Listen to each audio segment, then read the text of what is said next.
Magandang araw po sa inyo, Sir Blair. Lalong-lalo na po sa mga giliw ninyong tagapakinig at taga-suporta sa inyong mga YouTube channel na The Voice Addict at mga kwento ni Apong Isaac. Ang kwentong aking ibabahagi ay nangyari taong 1994. Dalawa po kami ng kapatid kong si Leo ang nakaranas ng nakakakilabot na karanasang hinding-hindi po namin makakalimutan.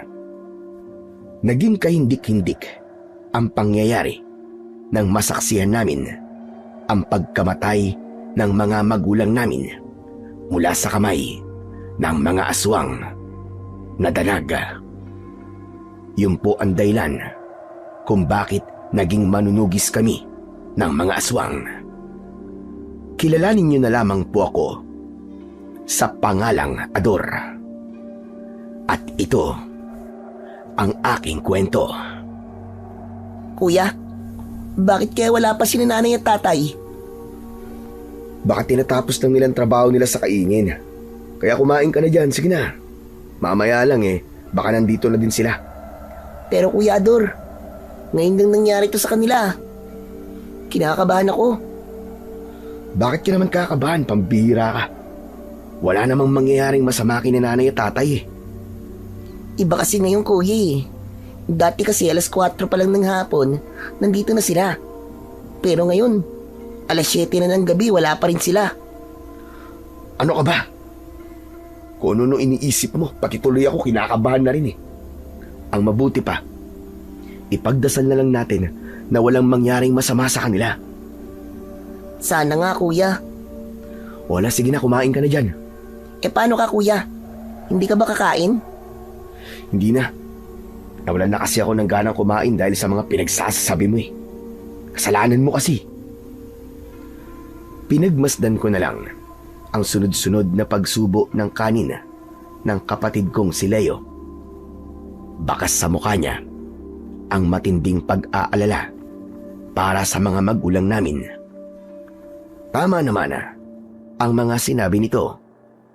Dahil ngayon lang nangyari ang bagay na ito sa kanila. Kinabahan ako, lalo pa, at maraming bali-balita ang kumakalat sa baryo namin tungkol sa mga taong bigla na lamang nawawala at hanggang ngayon ay hindi pa rin nakikita. Ayokong dumating ang araw na ang mga magulang naman namin ang mapunta sa ganong kalagayan. Hindi ako nagpahalata sa kapatid ko na masama na rin ang iniisip ko. Upang makaiwas, tumayo ako at lumapit sa pintuan. Tumanaw ako sa labas ng bahay kung saan ay kalat na ang dilim sa paligid. Kuya, anong iniisip mo? Ano pa ba? Di yung sinabi mo kanina. Kita mo na?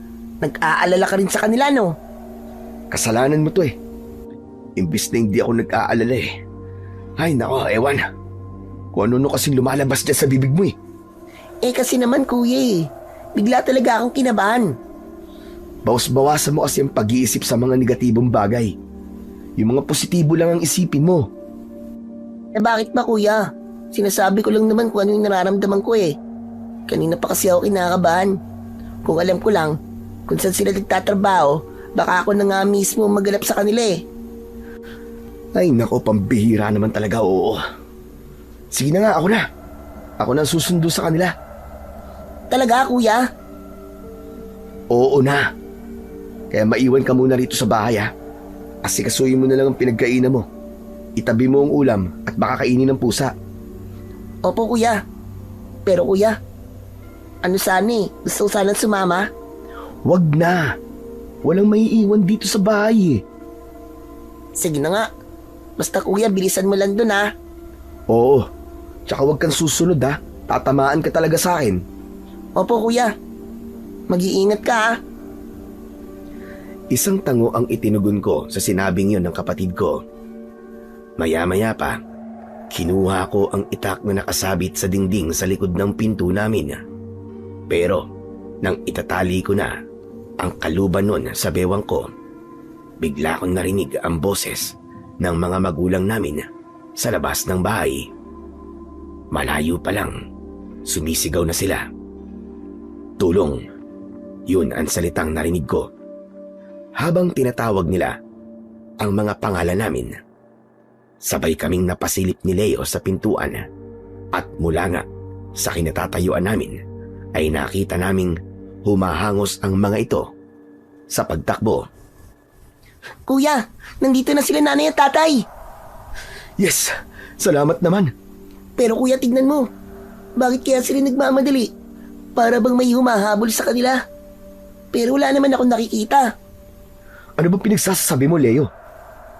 Baka humihingi lang sila ng tulong dahil madilim sa bahagi ng kinaroroonan nila. Baka kailangan nila ng ilaw. Hindi kuya. Ayun o. Si tatay. Halos silayin niya ang kamay ni nanay dahil sa pagmamadali. Hindi ako nakatiis na hindi tignan ang kinaroroonan ng mga magulang namin. Nakita kong tumatakbo nga sila papalapit sa bahay namin. Pagsapit nila sa kinaroroonan namin ni Leo, halos masira ang pinto namin sa biglang pagsara ni Tatay Ignacio. Si Nanay Milin naman, nanginginig ang kanyang mga kamay nang hawakan niya ang mga braso namin. Namumutla ang labi niya at hinahabol niya ang sarili niyang hininga na para bang matagal na silang tumatakbo ni Tatay. Nay, ano po nangyari sa inyo ni Tatay? Sinabi ni Nanay na bilisan daw naming magtago sa ilalim ng katre at kahit na ano daw ang mangyari ay wag na wag kaming lalabas doon. Umiiyak si Nanay at panay ang yakap niya sa amin. Paulit-ulit niyang sinasabi na mahal niya raw kami ni Leo. Sa pagkakataong yun, bigla na akong kinabahan. Para bang nagpapaalam na siya sa amin. Kaya naman, nagtanong ulit ako sa kanya dahil naguguluhan ako sa mga ikinikilos nila ni Tatay. Nay, bakit po kami magtatago sa ilalim ng katre? Ano po ba nangyayari sa inyo, Nay? Siya nga naman po, Nay. Tsaka si tatay, bakit po inarangan niya po ng kahoy ang mga bintana? Inawat ni Nanay ang iba pang sasabihin ni Leo. Sinabi niya sa amin na wala na raw oras para magpaliwanag. Sundin na lang daw namin ang utos niya. Maya-maya pa, si Tatay naman ang lumapit sa amin. Humingi raw kami ng tulong kay Ninong Fred. Kung sakali raw na may mangyaring masama sa kanila, ay sa kaibigan niya raw kami lumapit. Ano po ba kasing dahilan at nagkakaganyan po kayo, Nay? Tatay! Si Tatay ang sumagot. Sinabi niya na meron daw silang nakitang mga aswang na pumatay sa lalaki kanina. Sa kasamaang palad, nakita raw sila ng mga aswang na yon at ngayon nga ay hinahabol sila. Sinikap daw nila na mailigaw ang mga nilalang na humahabol sa kanila. Pero mabibilis daw tumakbo ang mga aswang kesa naman daw mamatay sila nang hindi kami nakikita. Kaya nagmamadali silang umuwi para magpaalam. Tay, wala pong mangyayaring masama sa inyo. Lalaban po tayo. Huwag po kayo matakot sa mga aswang. Ngunit sumigaw ng malakas si Tatay. Kaya tumigil sa pagsasalita ang nakababata kong kapatid na si Leo. Sinabi ni Tatay na wala silang laban sa mga aswang na humahabol sa kanila dahil lubhang malalakas ang mga ito. Tanging si Ninong Fred lang daw ang makakatalo sa kanila dahil isa raw manunugis ng aswang ang kaibigan niya at may kasanayan pagdating sa pakikipaglaban sa mga kampon ng kadiliman. Magsasalita pa sana ulit si Leo nang bigla kaming natigilan nang may biglang kumaluskos sa labas ng bahay namin. Tay, tumakas na lang po tayo. Tara na po! Nay! Umiling si Tatay. Kahit saan daw kami magtago, ay mahahanap at mahahanap pa rin daw kami ng mga aswang. Isa pa, huli na raw para tumakas dahil napapalibutan na ng mga aswang ang bahay namin. Maya-maya pa, hiniklas niya ang mga braso namin ni Leo at dinala niya kami sa loob ng silid namin. Itinulak niya kami na pumasok sa ilalim ng katre. Nakiusap si tatay na huwag kaming tumutol sa gusto nilang mangyari ni nanay. Handa raw silang mamatay, alang-alang sa kaligtasan namin. Kahit naguguluhan kami ng mga oras na yon, sumunod kami sa utos nila. Hinayaan naming harapin nilang mag-asawa ang mga nilalang sa labas ng bahay.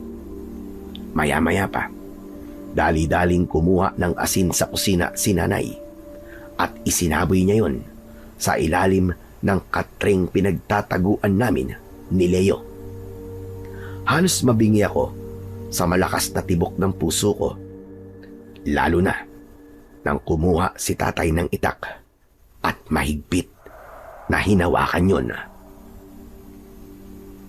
Kuya, natatakot ako. Baka mapahamak si nanay at tatay. Magdasal na lang tayo na walang mangyayaring masama sa kanila, Leo. Pinutol ng malakas na kutkot sa dingding ang mga sasabihin ko. Kasunod ng pag-atras ni nanay at tatay habang nakatingin sila sa pintuan.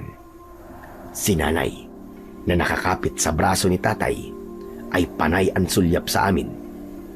Naisip ko, bakit hindi na lang sila magtago kasama namin? Hindi ko naiintindihan kung bakit mas pinili nilang harapin ang mga aswang kung pwede naman silang magtago na lang. Pagkalipas ng 5 minuto, dumagundong ang pagpalandra ng pinto sa loob ng bahay namin. Kasunod ng pagkawasak ng mga bintana. Pumasok ang mga nilalang na may matutulis na tenga at ang mga kuko sa daliri ay singtutulis ng patalim. Mahaba din ang kanilang ilong na parabang karit at lumilikha sila ng huni na parabang sa mangkukulam. Humigpit ang kapit ko sa kamay ni Leo, lalo na nang inatake ni tatay ng taga ang isang aswang na unang pumasok sa loob ng bahay namin. Pero tinamaan sa balikat si tatay ng kagat ng aswang. Napasigaw siya sa labis na sakit. Tinulungan siya ni nanay, pero maging ito ay inatake rin ng kagat sa dibdib. Sabay silang bumagsak sa sahig. Kahit nakahiga na sila, sinikap pa rin nilang lumaban sa mga ito gamit ang kanilang kamay at paa. Ngunit sadyang malalakas ang mga aswang, kaya wala rin silang nagawa. Gusto ko nang lumabas sa pinagtataguan namin para tulungan sila. Ngunit naisip ko na baka pati si Leo ay mapahamak din. Siguraduhin ninyo na walang ibang makakakita sa gagawin natin sa kanila. Huwag kayong mag-iiwan ng bakas. Hanggat maaari, kailangan mailihim sa kapatid ko ang pagpatay sa kanila. Walang tigil sa pag-angil at pagtawa ang ginawa ng aswang na nagsalita kanina. Tumulo sa saig ang malapot niyang laway na may bahid pa nga ng dugo. Pagkatapos, yumuko siya at walang awa niyang winakwak ang tiyan ng nanay ko gamit ang matutulis niyang mga kuko. Nagkikikisay ang katawan ni nanay habang hinuhugot ng aswang ang lamang loob nito. Nakatingin sa amin si nanay at kitang-kita ko ang pagsuka niya ng dugo. Pagkatapos, kinagat ng aswang ang daliri ni nanay. Saka sinipsip ang dugo nito. Halos hindi ko magawang tignan kung paanong pinatay si nanay. Para akong mababaliw ng mga sandaling yon. Si tatay naman ay pinagtulungan ng mga aswang na lantakan ang kanyang laman loob. Akala namin ang paglantak lang sa kanilang laman loob ang makikita namin ni Leo. Yung pala, dudukutin din ang kanilang mga mata Saka inilagay sa garapong hawak ng pinuno ng mga aswang. Nakita kong isinilid niya yon sa kanyang bulsa. Sa pagkakataong yon, halos mandilim na ang paningin ko dahil sa brutal na sinapit ni nanay at tatay. Binalot ng matinding galit ang dibdib ko, ngunit wala akong magawa para tulungan sila. Sige na! Tapusin niyo na yan! Bilisan niyo! Habang nakatingin ako sa mga magulang kong nakadapa sa sahig at wala ng buhay, hindi ko na malayang umaagos na pala ang luha ko sa pisngi. Pagtingin ko kay Leo, nanginginig ang katawan niya habang nakasubsob sa sahig ang mukha niya. Tulad ko, ayaw niya ring makita ang eksenang yon. Pigil ang boses niya para hindi siya sumigaw. Pagkatapos nalapain ng mga aswang ang katawan ni nanay at tatay, hinalugog nila ang bawat sulok ng bahay namin. Kaya napaatras kami ni Leo sa mas madilim na bahagi ng ilalim ng katre. Ilang saglit pa, pumasok sa silid namin ang pinuno ng mga aswang. Sumisinghot siya na para bang aso. Nang tangka na sana siyang titingin sa ilalim ng katre, merong sumigaw sa labas ng bahay namin. Boses yun ni Ninong Fred. Ang narinig ko, saka lang ako nakahinga ng maluwag nang mabilis na lumabas ng silid namin ang pinuno ng mga aswang at dumaan ito sa bintana para doon tumakas. Nakita naming pumasok sa loob ng bahay si Ninong Fred. Tumutulo pa sa saiga ang dugo mula sa sandata nito na ginamit niya para patayin ang mga aswang sa labas. Para siyang nagtatabas ng tubo nang atakihin niya ang mga halimaw. Napuno ng ingay ang loob ng bahay namin mula sa mga aswang na pinupugutan ng ulo ni Ninong Fred. Mga halimaw kayo! Uubusin ko kayong lahat! Halos pagluray-luray niya ang katawan ng mga ito dahil sa labis na galit. Wala siyang itinarang buhay sa mga aswang na naiwan sa loob ng bahay namin. Halos tumagal pa nga ng kalahating oras ang pakikipaglaban ni Ninong Fred sa mga halimaw. Napakahusay niya talagang makipaglaban at halos lahat ng mga aswang na inatake niya ay pinugutan talaga niya ng ulo. Nang matapos ang gulo, lumabas kami sa pinagtataguan namin. Nang hina si Ninong Fred nang malaman niyang nakita namin ng sinapit ng mga magulang namin. Halos magsabid ang paa ko sa paglapit sa katawan ni nanay at tatay. Hindi ko mahawakan ng kanilang katawan dahil naliligo sila sa sarili nilang dugo. Nay! Tay! Mga magulang ko! Bakit? Bakit nangyari sa inyo? Kaya pala kinakabahan ako kanina. Dahil mangyayari ito sa kanila, kuya. Nay! Tay, gumising po kayo! Nay! Tay! Patawarin niyo ako, mga inaanak. Kung nahuli ako ng dating, hindi ko sila nailigtas. Magbabayad ang mga hayop na yun, Ninong. May dalawa pa pong nakatakas kanina. Papatayin ko silang lahat. Wala man lang kaming nagawa para ipagtanggol ang mga magulang namin. Kuya, paano na tayo nito ngayon? Wala na sila nanay at tatay. Diyos ko, bakit ba nangyari sa kanila ito? Wala ba silang nasabi sa inyo? Nakita raw po nilang may pinatay na tao. Ang mga aswang na yun, hinabol daw po sila. Maaring nakita nila ang ginawa ng mga aswang sa biktima. Kaya naman hinabol sila. Kanina pa po namin sila iniintay. At nang dumating po sila, takot na takot po sila. Sigurado akong sinubukan ng mga magulang niyo na lumaban sa kanila. Kaya lang, dito sila inabutan ng mga aswang na kung tawagin ay danag. Aswang na danag?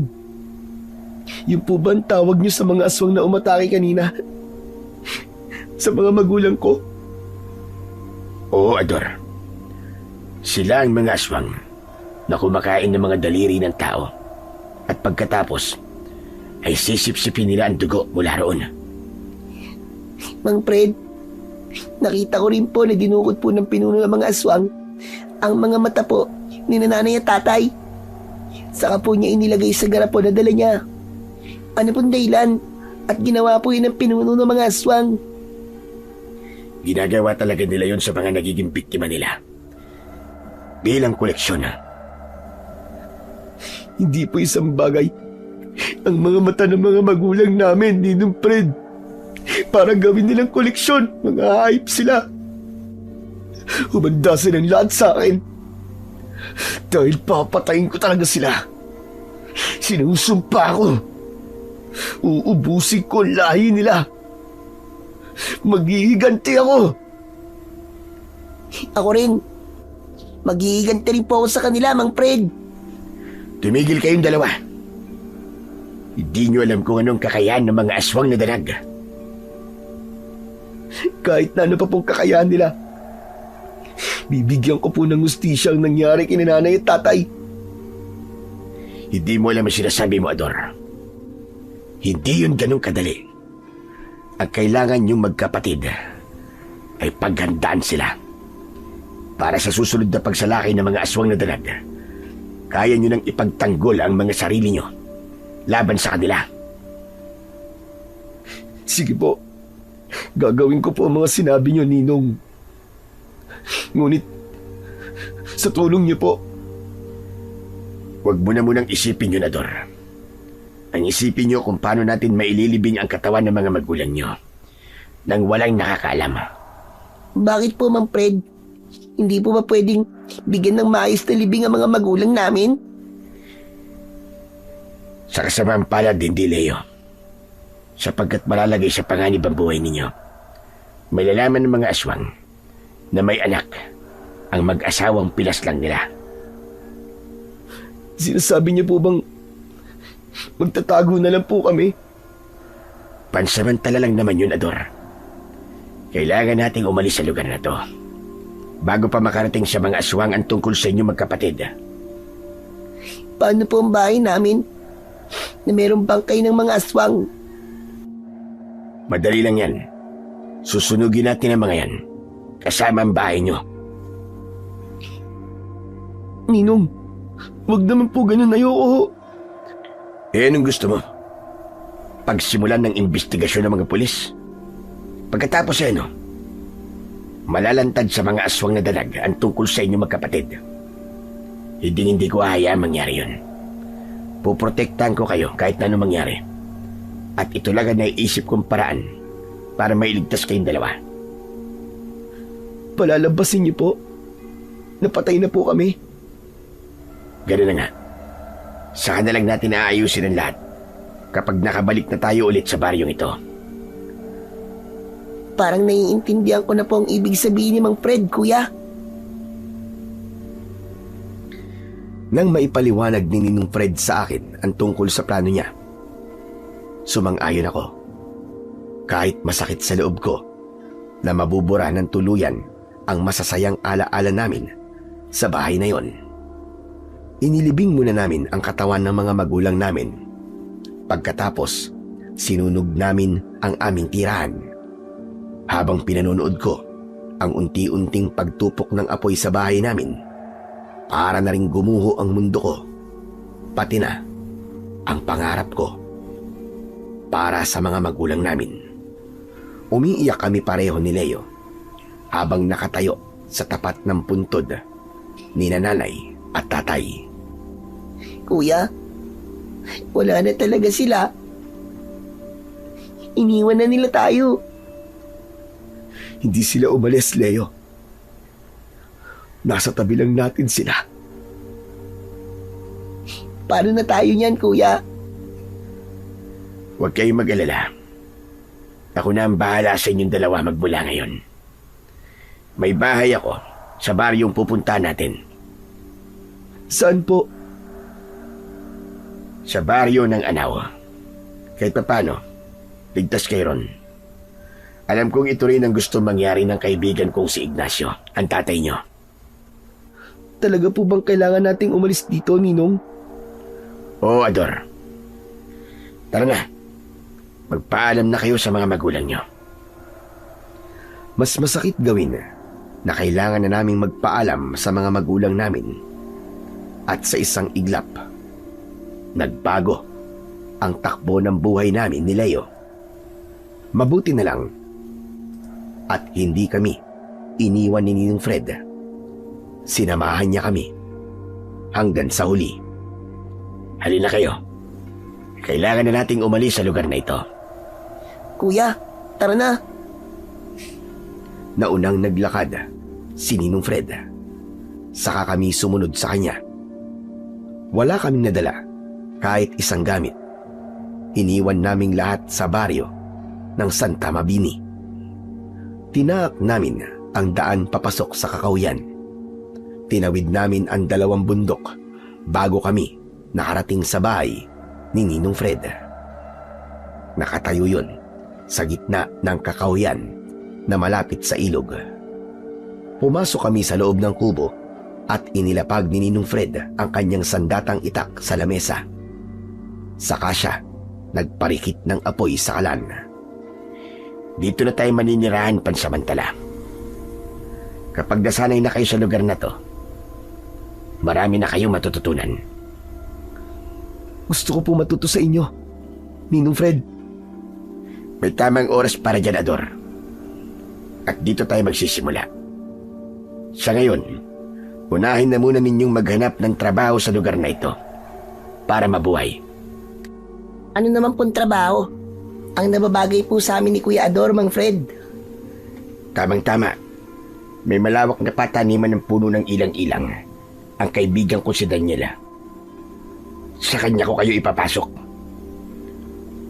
Ano pong trabaho yun? Tagapitas ng bulaklak ng ilang-ilang. Mamimitas lang po kami ng bulaklak ng ilang-ilang?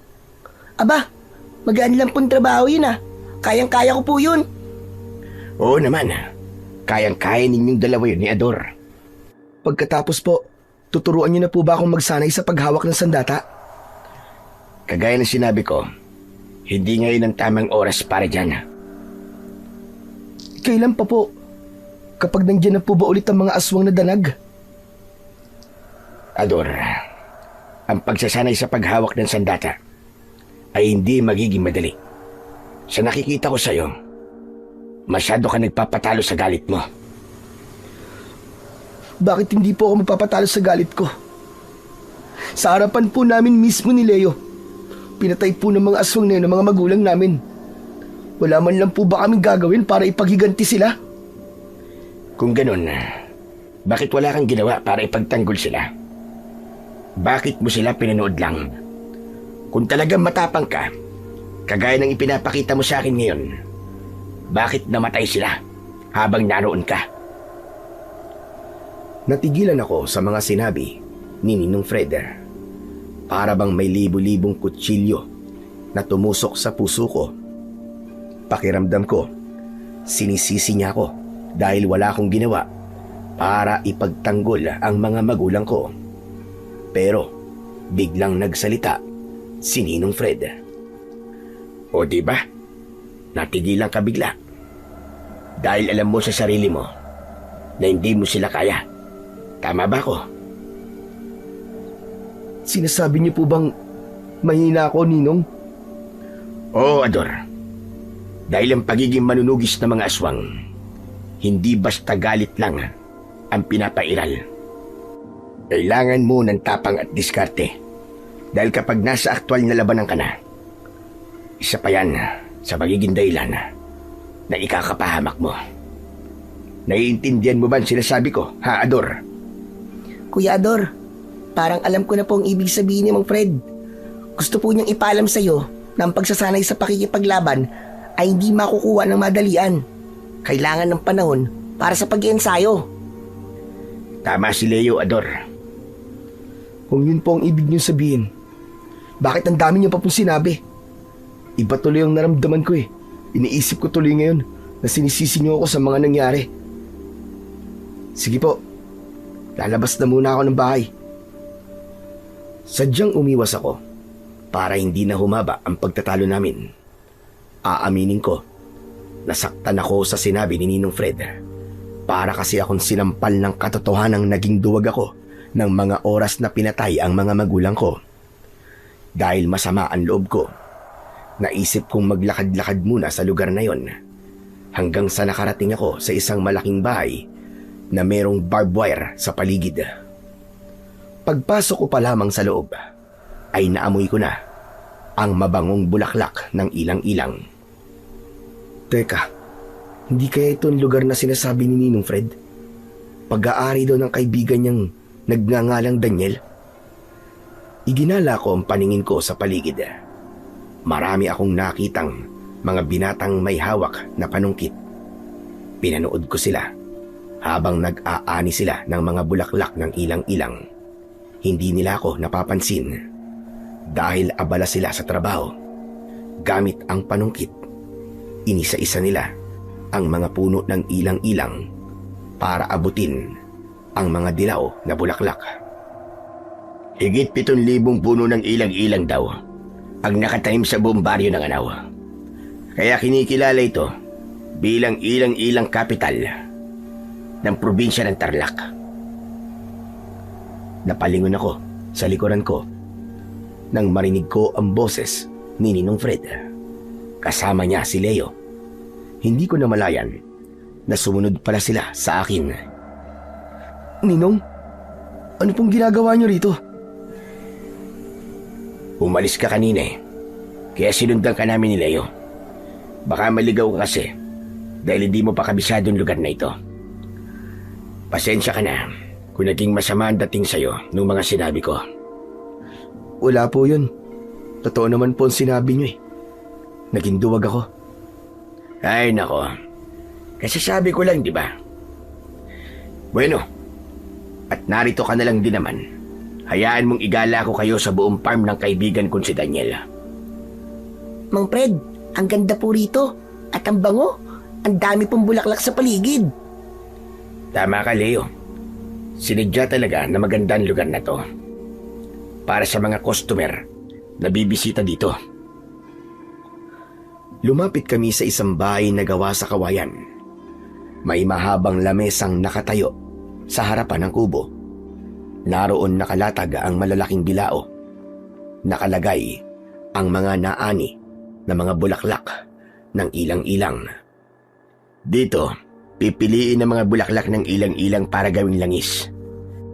Pagpitas ng bulaklak, didiretso yun dito para ipaghiwalay ang mga bulaklak na pwede nang ilagay sa mga dapat nilang kalagyan. Sinabi niyo po na ang bulaklak po ng ilang-ilang ay ginagawang langis? Oo, Leo. At dito ko kinukuha ang libreng langis na ginagawa ko naman pangontra sa mga aswang na danaga. Takot sila sa amoy ng bulaklak ng ilang-ilang. Bakit po takot sila? Dahil nahihirapan silang huminga. Manghihina sila at hindi basta-bastang makakapagpalit ng anyo. Kaya po ba dito niyo po kami gustong magtrabaho ni Kuya? Nakuha mo, Leo. May dahilan kung bakit dito ko kayo ipapasok ng trabaho. Ano pong ibig niyo sabihin, Ninong? Itong gagamitin yung dahilan para makahanap kayo ng mga aswang dito. Para mapilayan ang kalaban. Unahin natin bawasan ang kanyang puwersa. Diyos ko, wala po akong kaalam-alam na ito na po pala ang plano niyo. Kaya nga wag basta sumama ang loob mo nang hindi mo inaalam ang dahilan. Ang galing po ng naisip niyo, Mang Fred. Kaya pagbutihan yung dalawa. Huwag kayo magpapahalata sa totoong pakay nyo sa lugar na to. Teka, parang sinasabi niyo po na may aswang din dito, Ninong. Tama ka, Dor. Ang totoo niyan ay hindi tayo lumayo sa mga aswang, kundi mas lumapit pa tayo para pigilan sila. Dahil ang totoo, dito talaga sila nagtatago. Para hindi sila paghinala ang mga aswang. Magkukunwari silang hindi takot sa bulaklak ng ilang-ilang. Ganon din ang gagawin natin. Lalapit tayo sa kalaban para pilayan ang puwersa nila. Ang galing po ng naisip nyo, Mang Fred. Talagang nagulat ako nang marinig ko ang bagay na yon sa ninong ko. Lihim tuloy akong humanga sa diskarte niya. Ilang oras din kaming inilibot ni Ninong Fred sa tanimang yon at nakilala ko rin ang kaibigan niya na si Mang Daniel. Mabait ang lalaki at agad niya kaming tinuruan ng mga gagawin. Alam niya rin ang nangyari sa mga magulang ko. Marami akong natutunan sa lugar na yon, lalo na ang tungkol sa bulaklak ng ilang-ilang. Pati na kung paanong gawin ang langis mula sa bulaklak. Dahil sa taglay na bango ng langis ng ilang-ilang, ginagawa rin itong pabango. Ibinibenta nila ang mga ito sa kanilang mga suki. Ang hindi alam ng marami, ang pabangong gawa sa bulaklak ng ilang-ilang ay kaya palang pumatay ng mga aswang. Pagkatapos na maipaliwanag sa amin ni Ninong Fred ang tungkol sa magiging trabaho namin, bumalik na kami sa bahay. Halos maghapon kaming nag-ayos ng bubong at dingding ng bago naming tirahan. Saka kami nagpahinga at natulog. 2 linggo ang mabilis na lumipas. Simula nang lumipat kami sa baryo ng Anao. Naging maganda naman ang ilang araw namin sa trabaho. Pagsapit ng hapon, dumating na ang araw na pinaka hinihintay namin ni Leo. Ang turuan kami sa paghawak ng sandata. Ador, sa'yo ito. Anong tawag po sa sandatang to, Ninong? Ang sandatang yan ay tinatawag na Chris. Magandang armas yan, lalo na sa malapit ang pag-atake. Halos kasing talim yan ng blade. Yung para naman po sa akin, Mang Fred. Sa'yo naman itong latigo. Ingatan mo ito, Leo. Pag-aari pa ito ng lolo ko. Teka, bakit po latigon sa akin? Bagay lang yan sa edad mo at sa katawan mo. Payat ka at hindi mo kayang makipagsabayan ng dikitang laban. Mas mainam kung malayo pa lang ang kalaban mo ay magagawa mo na silang pabagsakin. Magsasanay pa lang naman po tayo, di ba? Oo. Kapag natutunan nyo na kung paano gamitin ang sandata, ituturo ko naman sa inyo ang paglalagay ng pangontra ng mga aswang sa mismong armas ninyo. Teka, sandali lang po, Ninong. Bakit naman po hiwa-hiwalay pa? Sos, umiral na naman ang pagiging mainipin mo. Hindi madali ang paglalagay ng pangontra sa sandata. Kailangan ng matinding konsentrasyon para sa orasyong magbibigay ng bisa sa mga pangontra. Ganun po ba yun? Ang akala ko po kasi, madali lang po yung sinasabi nyo eh. Wala, sige na. Lumapit na kayo sa mga target nyo. Agad akong lumapit Sa target na ginawa ni Ninong Fred para sa akin. Isang sako na merong laman na bato sa loob. Napatingin ako kay Ninong Fred dahil nagtataka ko kung bakit yun ang gagamitin kong target. Sige na, Dor. Atakihin mo na ang isang sako ng mga bato. Susukatin yan ang tibay ng kamay mo. Nang maintindihan ko ang ibig sabihin ni Ninong Fred, inatake ko ang sakong nasa harapan ko. Unang pagsaksak ko, ramdam ko na kagad ang sakit na bumabalik sa kamao ko. Dahil matigas ang inaatake ko, parang gusto ko nang sumuko. Lumapit sa akin si Ninong Fred at nagsalita siya. Anong pumipigil sa iyo, Ador? Bakit hindi mo isipin na ang sako na yan ay ang aswang na pumatay sa mga magulang mo? Pero masyado po matigas to, Ninong. Hindi pa yan ang mararanasan mo sa oras na makaharap mo na ang pinuno ng mga aswang. Umalis si Ninong Fred sa tabi ko at hinayaan niya akong atakihin ang sako. Sinunod ko ang sinabi niyang isipin kong aswang ang sakong nasa harapan ko. Kaya naman, Bumugso ang galit sa dibdib ko nang saksakin ko ang sako gamit ang sandata kong Chris. Malakas akong sumigaw at magkasunod na saksak ang ginawa ko. Hindi ko namalayan na dumudugo na pala ang kamay ko dahil napapasama ang kamao ko sa tumatama sa mga bato. Inawat lang ako ng kapatid kong si Leo. Kuya, tama na! Tama na kuya, dumudugo na ang kamay mo! Pabayaan mo siya, Leo. Pero Mang Fred, Ang pag-iensayo mo ang gawin mo. Pabayaan mo ang kuya mo.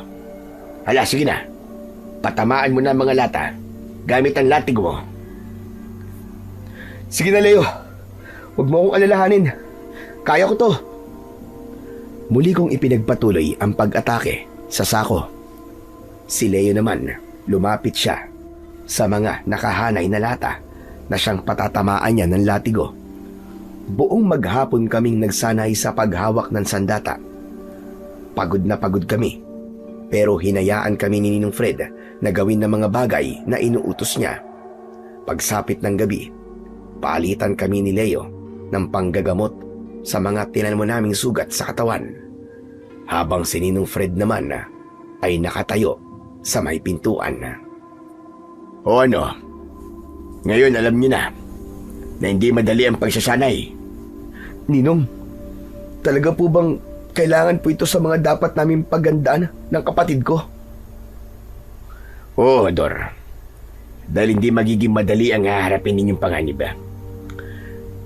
Hala, sige na. Magpahinga na kayong dalawa. Bukas na lang ulit tayo mag-usap. Nang gabing yun, ay mabilis kaming nakatulog. Ilang linggo pa ang lumipas bago namin natutunan ang paghawak ng mga sandata.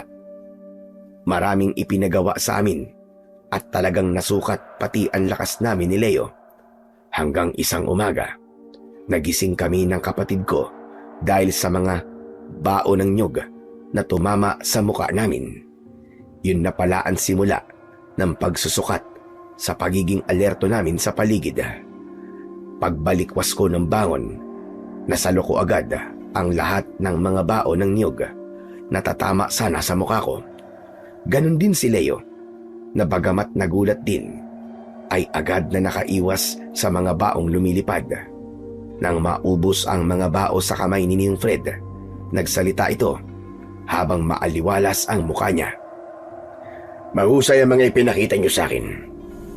Sunod naman ay ang paglalaban nating tatlo. Ano po? Magiging ganap ang husay ninyo kapag natalo niyo ako sa isang laban.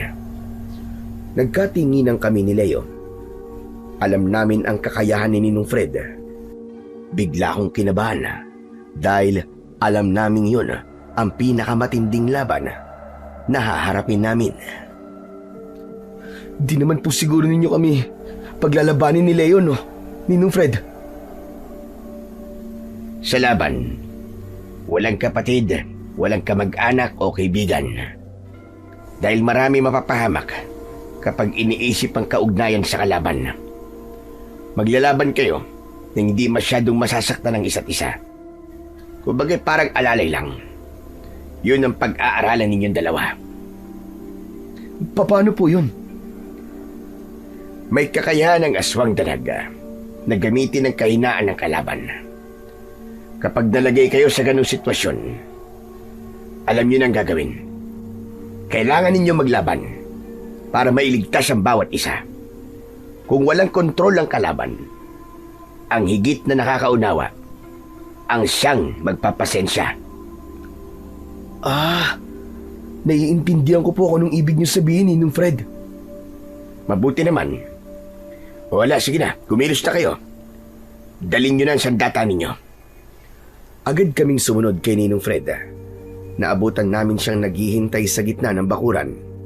Nakita kong may hawak siyang arnis na madalas niyang ginagamit kapag nag-e-ensayo siya noon. Kaya, natiyak ko na yun din ang gagamitin niya laban sa amin. Agad kaming pumosisyon gamit ang sandata namin. Nagpakiramdaman kaming tatlo kung sino ang unang aatake. Unang sumugod si Leo. 2 suntok ang pinakawalan nito, kasunod ng paghampas niya ng latigo. Pero hindi yun tumama sa katawan ni Ninong Fred at pinalo niya sa puwet si Leo. Aray! Ang sakit naman po ng palo nyo, Mang Fred! Kaya nga galingan mo. O ikaw, Ador, tatayo ka na lang ba dyan? May talim po ang Chris ko. Baka mamaya, Ninong, masugatan ko kayo eh. Huwag ka nang mag-isip ng kung ano-ano. Gawin mo sinasabi ko sa'yo. Hindi na ako nag-aksaya ng oras. Mabilis akong lumapit sa kanya at inatake ko siya ng saksak gamit ang sandata ko. Mabilis siyang umiwas at gumanti kagad siya sa akin ng palo sa braso ko. Hindi ko yun ininda at muling bumugso ang galit sa dibdib ko. Ginamit ko ang mala turumpo kong pag-atake. Tinamaan ko siya sa kanyang braso. Nasugatan siya at bumakas ang pagtataka sa muka ni Ninong Fred. Paano ba yan?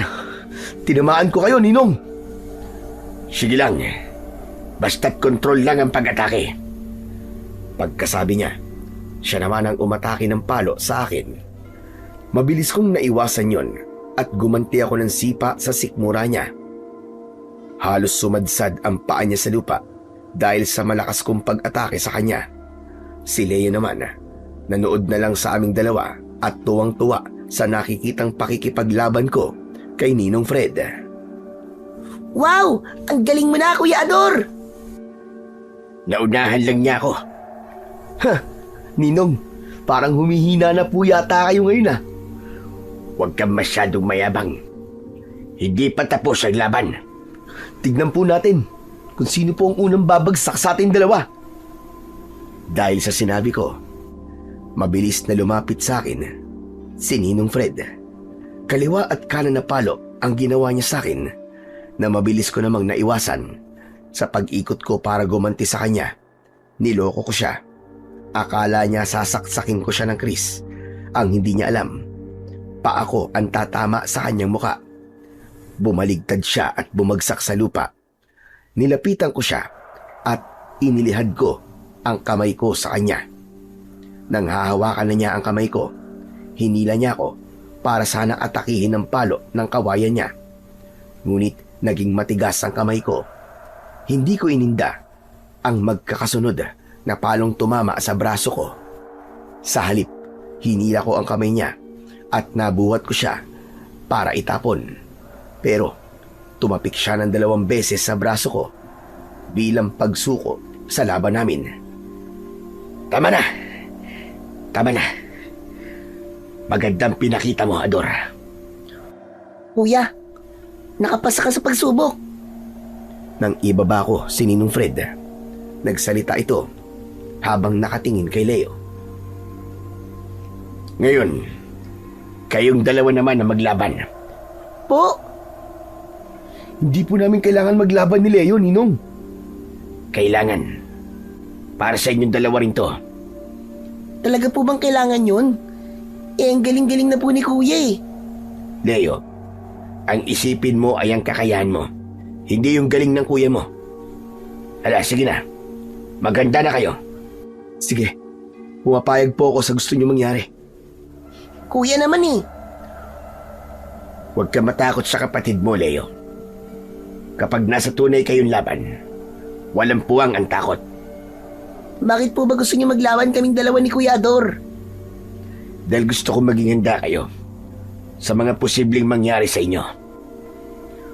Wala na kami nagawa nang pumunta sa gitna ng bakuran si Ninong Fred. Ayoko sanang gawin yon dahil baka masaktan ko si Leo. Pero alam ko na mayroong dahilan kung bakit gusto niyang gawin namin yon. Alam ko rin na lamang ako sa kapatid ko dahil nakita ko siya sa pagsasanay niya. Ngunit nagulat ako dahil sa unang paglalaban namin, tinamaan niya agad ako ng dulo ng latigo sa braso ko. Nakita ko ang pamumula sa balat ko. Aba!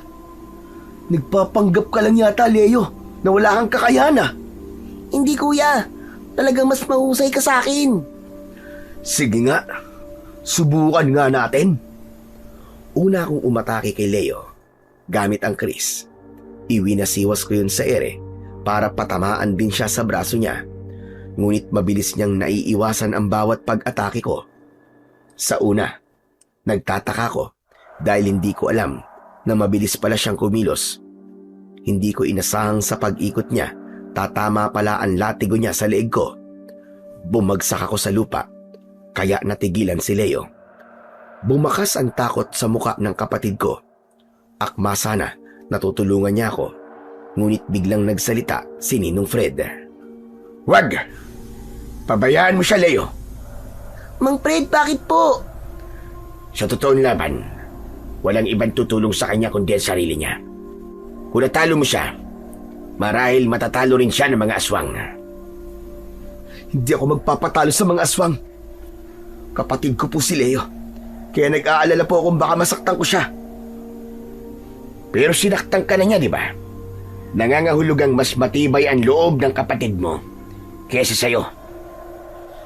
Mabuti naman po at mas patibay ang loob ng kapatid ko kaysa sa akin. Pero maglalaban po kami hindi bilang magkatunggali. Bahagi lang po ito ng pagsasanay. Kaya hindi niyo po kami pwedeng ipagkumpara sa isa't isa, Ninong. Dahil ang magkapatid, nagtutulungan. At hindi dapat naglalaban. Tila ba may bahagi sa pagkatao ni Ninong Fred ang nasaktan nang banggitin ko ang salitang kapatid. Ngunit hindi ko yun pinansin dahil handa kong patunayan na kaya ko nang lumaban sa mga aswang. Mabilis akong tumayo dahil aaminin ko na pikon ako sa galing ni Leo. Hinusgahan ko ang kakayahan niya, kaya naman ipapakita ko sa kanila na meron din akong kakayahan. Lumapit ako kay Leo, saka ko muling itinutok sa kanya ang hawak kong sandata. Umatras si Leo at pinaghandaan ang sunod kong pag-atake. Ginamit ko sa kanya ang kakaiba kong diskarte. Pang-uuto ang ginawa ko.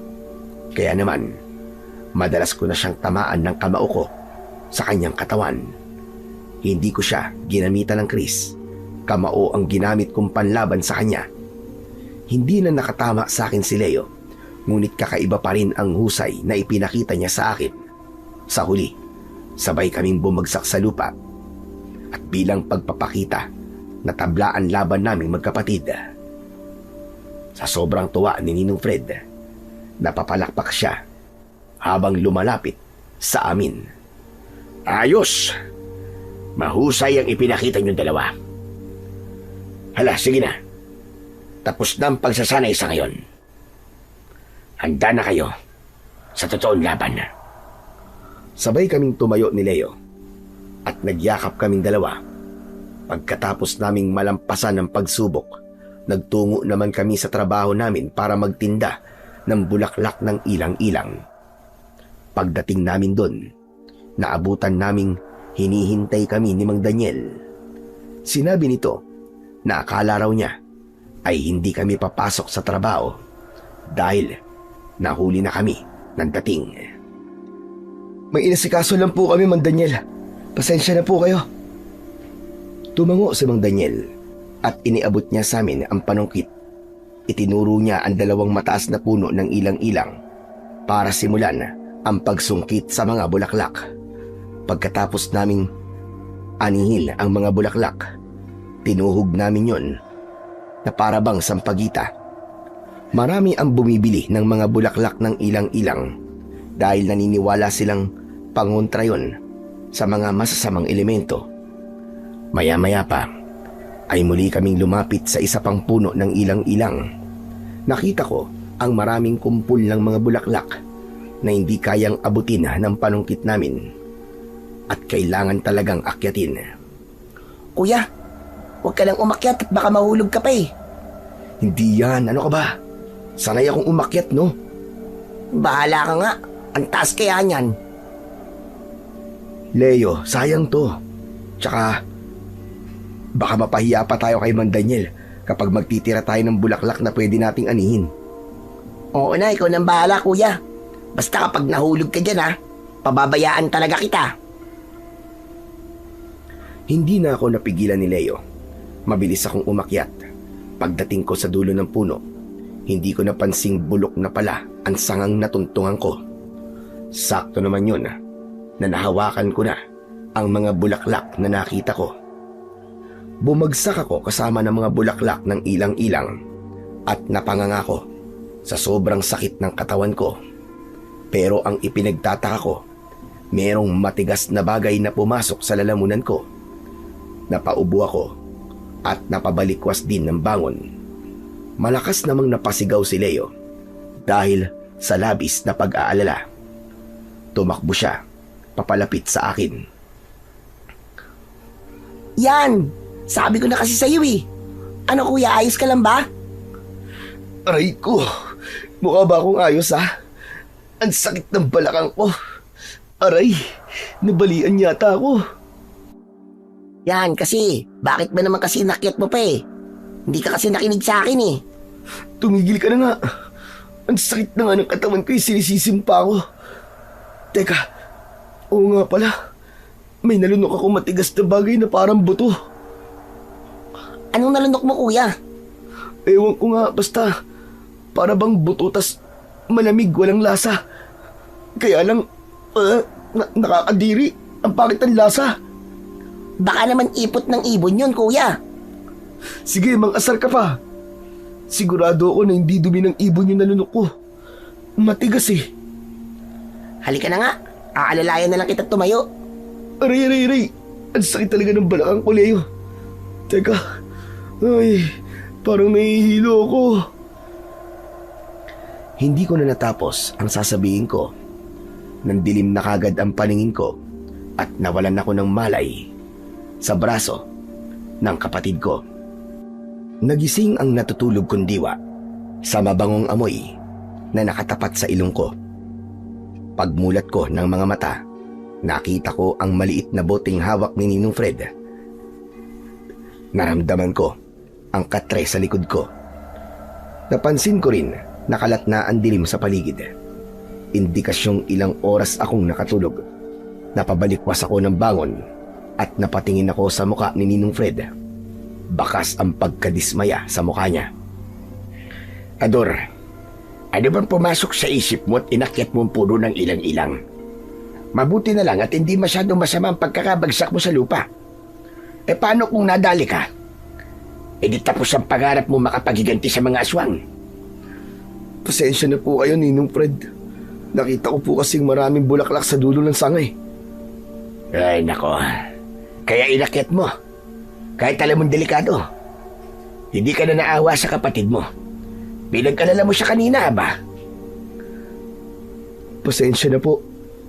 Pasensya, pasensya. Yan ang hirap sa'yo eh. Pinapairal mo kasi ang tigas ng ulo mo. Pambihira ka naman, oo. Sana hindi na ito maulit ha, Ador. Opo, pasensya na po talaga, Ninong. Kuya, kumusta na ba ang pakiramdam mo? Ayos lang. Oh, ano yan? Ba't parang masama pa yata ang loob mo sa kapatid mo? Hindi po. Sus, kilala kita, Ador. Eh kasi naman po, nagsumbong pa po sa inyo eh. Bakit hindi magsusumbong? Eh natakot siya sa'yo kanina eh. Mabuti na lang at naroon si Daniel nang mangyari yun sa'yo. Kahit paano, natulungan niya ang kapatid mo. Bakit po? Nawalan lang naman po ako ng malay ah. Kuya, hindi ka lang nawalan ng malay kanina. Biglang uminit ang buo mong katawan at hindi ka namin mahawakan ni Mang Daniel. Kung di pa nga dumating si Mang Fred eh, hindi ka namin malalapitan eh. Teka, anong ibig mong sabihin, Leo? May nangyaring kakaiba sa'yo, Kuya Ador. Alam mo, akala ko talaga mamamatay ka na. Parang apoy ang katawan mo kanina eh. Tapos, nangahawakan ka na namin para pagtulungan buhatin. Bigla ka namang nagwala. Ang sabi mo pa nga ay merong mainit na bagay sa loob ng katawan mo. Ba't ganun? Wala akong maalala. Dahil sa malakas na enerhiyang bumalot sa katawan mo, hindi mo nakontrol ang sarili mo, Ador. Nangyari yon nang malunok mo ang mutya ng ilang-ilang. Ano po? Mutya ng ilang-ilang? Oo, mutya ng ilang-ilang. Ang tawag sa bagay na nalunok mo kanina. Ano po mangyayari sa akin? Kung nalunok ko po ang bagay na yun. Madali mo nang mararamdaman ang presensya ng mga aswang. Mababahuan sila sa amoy mo. Manghihina sila. Ano po ang kahinaan ng mutya ng ilang-ilang, Ninong? Ang kahinaan naman ng mutya ng ilang-ilang ay ang perlas mismo ng pinuno ng mga aswang na dalag. Higit na mas malakas ang pangontra nila sa kapangyarihan ng mutya mo. Kaya kailangan mo pa rin gamitin ang kakayahang natutunan mo sa akin. Mang Fred, kung may mutya po ng ilang-ilang si Kuya Ador, may magagamit na po kami laban po sa mga alagad ng pinuno po ng mga aswang na danag. Di po ba? Tama ka, Leo. Pero kailangan pa rin ni Ador ng iba yung pag-iingat. Dahil baka malaman ng pinuno ng mga aswang ang tungkol sa mutya. Nakahanda po ako sa mangyayari sa akin, Ninong. Sana nga, Ador. Hala, sige na. Magpahinga na muna kayo magkapatid. Mamaya na lang po ako magpapahinga. Mahaba po ang tulog ko kanina eh. Lalabas po muna ako ng bahay para magpahangin. Sasama ako sa'yo, Kuya. Sige, kayong bahala. Magpahangin muna kayo. Nang pumasok si Ninong Fred sa silid niya, nagtungo naman kami sa labas ng bahay para magpahangin. Naupo kami ni Leo sa bangko na gawa sa tabla. Saka kami tumingin sa madilim na paligid. Pero hindi pa man kami natatagalang tumambay sa labas, ay bigla akong nakarinig ng malakas na sigaw ng babae mula sa kakauyan. Nagkatinginan kami ni Leo, kasunod ng pag-init ng buo kong katawan. Leo, humanda ka. Mapapalaban tayo. May aswang sa bahaging yun ng kakauyan. Paano mo nasabi, Kuya? Nagiinit ang katawan ko ngayon. Teka, sasabihin ba natin to kay Mang Fred? Wag na. Hayaan mo na siya magpahinga. Wala nang oras. Mukhang nasa panganib na ang buhay ng babae. Hindi ko na hinintay na magsalita pang muli si Leo. Mabilis akong tumakbo papunta sa pinagmumulan ng ingay. Luminaw ang paningin ko dahil sa mutyang nasa loob ng katawan ko. Naaamoy ko rin ang masangsang sa paligid habang naririnig ko ang malakas na sigaw ng babae sa may di kalayuan sa aming kinaroroonan. Kasunod ko si Leo na tinanggal ang latigong nakapalupot sa kanyang bewang. Tulong! Tulungan niyo kami! Saklolo! Dahil dun ay binilisan pa namin ng pagtakbo. Nauna si Leo, sinundan ko ang bakas ng babae. Sa kakahuyan kami, dinala nun. Nakita ko ang babaeng buntis. Kinakaladkad siya ng 2 aswang na danag, habang ang asawa niya ay pigil-pigil ng 2 pang aswang. Hoy! Bitiwan niyo sila! Kuya, marami sila. Anong gagawin natin? Gamitin mo lahat ng mga natutunan mo. Ikaw na ang bahala doon sa lalaki. Ako na ang bahala sa babae. Sige na, dali! Mabilis na sumugod si Leo sa kinaroroonan ng mga aswang na may hawak sa tigkabila ang braso ng lalaki. Ako naman ay sinundan ko ang babaeng kinakaladkad ng mga aswang papunta sa madilim na bahagi ng kakahuyan. Tumalon ako ng mataas papunta sa harapan nila. Nang maamoy nila ako, nang hina sila. Kaya sinamantala ko ang pagkakataong atakihin sila ng tig-isang saksak sa balikat gamit ang sandata kong kris. Kaya naman, nabitiwan nila ang buhok ng babae. Napaluhod sila sa lupa. Sinubukan nilang gumanti sa akin ng kalmot, pero pinutol ko ang kanilang mga daliri. Tuluyan silang bumagsak sa lupa habang habol ang sarili nilang hininga. Nilapitan ko sila at agad kong nalaslas ang kanilang leeg. Tumalsik ang kanilang dugo mula sa nakabukas nilang sugat. Hindi pa ako nasiyahan. Ibinaon ko ang talim sa kanilang dibdib. Umatungal ang mga ito dahil sa labis na sakit. Kuya! Tulong! Napalingon ako sa gawin ni Leo. Pinagtutulungan na siya ng mga aswang na danag. Naalala ko na hindi palang marunong si Leo sa malapitang laban dahil nasanay siya sa paghawak ng latigo. Kaya naman, mabilis akong sumugod sa kanilang kinaroroonan at inatake sila ng saksak sa kanilang katawan. Paglapit ko, sabay-sabay silang nagtaklob ng palad sa kanilang ilong. Pinapanood ko kung paano silang nanghina at bumagsak sa lupa. Nagkikikisay ang kanilang katawan dahil sa paghahabol nila ng hininga. Nangitim ang kanilang muka. Gumapang sila palayo sa akin. Pero nilapitan ko sila at inundayan ng tig-isang saksak sa leeg. Tumagos ang talim sa lupa. Samantalang ang lalaking tinulungan namin ni Leo ay tumakbo para lapitan ang asawa niyang nakadapa sa lupa habang walang tigil sa pagsusuka. Mahal ko, ayos ka lang ba? Ayos lang ako, mahal ko. Hindi ko lang mapigilan ang pagsusuka. Nang maubos namin ang mga kalaban, nilapitan namin ang mag-asawa. Ate, ayos lang po ba kayo? Hindi. Sobrang baho ng dugo nila. Hindi siya ayos iyo. Naglilihi kasi ang asawa ko. Kaya nasusuka siya kapag nakakakita ng dugo at nakakaamoy ng mabango. Nako kuya, lumayo muna tayo sa kanila. Siya nga pala. Maraming salamat sa tulong ninyo. Wala pong anuman, Manong. Sige po, lalayo po muna kami sa inyo. Dumistansya kami sa mag-asawa. Saka ako nagtanong. Siya nga po pala. Ano pong ginagawa niyo sa lugar na to? Gabing-gabi na po at delikado pa dahil po sa kalagayan po ng asawa niyo. Kanina pa kasi sumasakitan siya ng asawa ko. Kaya naisipan kong ipagamot siya. Malayo kasi ang pinuntahan namin. Kaya inabutan kami ng dilim sa daan. Ito lang kasi malapit na daan papunta sa bahay namin. Ganun po ba? O siya, sige na po. Umuwi na po kayo. Maraming salamat talaga sa inyo, magkapatid. Ayos lang po yun, Manang. Magpagaling po kayo. Nang tumalikod sa amin na mag-asawa, ay napatingin ako sa gawin ni Leo. Leo, talaga bang ganun ang babae kapag naglilihi? Aba, para ka namang ewan kuya. Dapat nga alam mo yan kasi ikaw ang unang isinilang ni nanay sa mundo eh. Siyempre dapat nakita mo kung paano naglihi si nanay habang ipinagbubuntis niya ako, di ba? Oo, nakita ko naman naglilihi si nanay. Pero sa umaga lang naman siya nagsusuka.